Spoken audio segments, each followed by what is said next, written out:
It's expected to be about $60,000 in savings and synergies.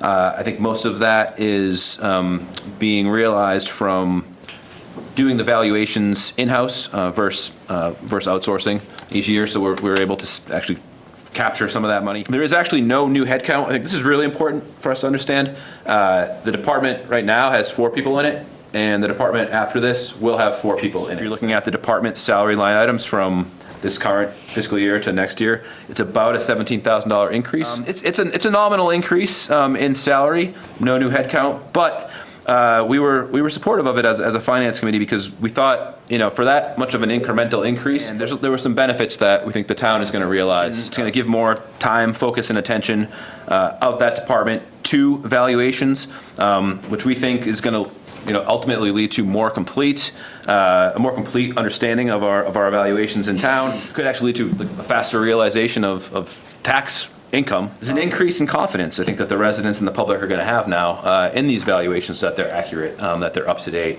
and we think that's important. That's going to raise the confidence level of the public in our town government services. So that was a big positive for the committee that we discussed.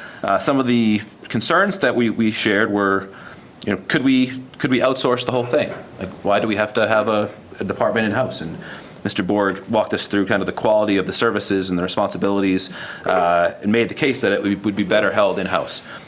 So, we eventually signed off on that, or agreed with him. In this specific measure, what I am asking for is your support. I am not asking for a measure to approve. I firmly believe that I have the authority to create this position.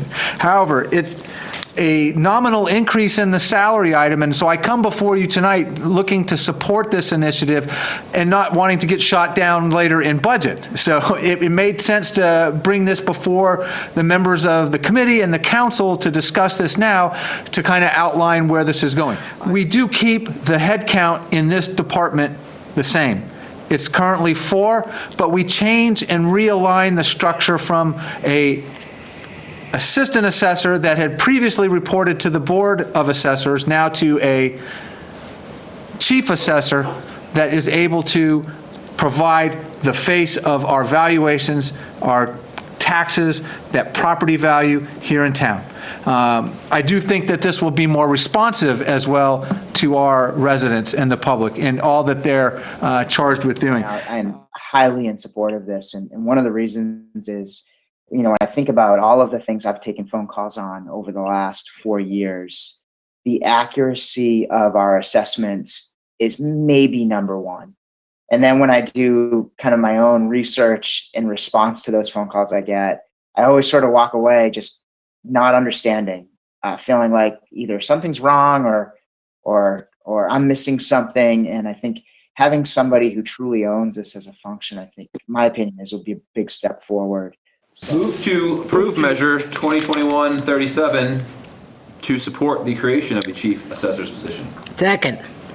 For point vote, yes, that's 9-0 in support of measure 2021-037. Thanks again, Mr. Borg.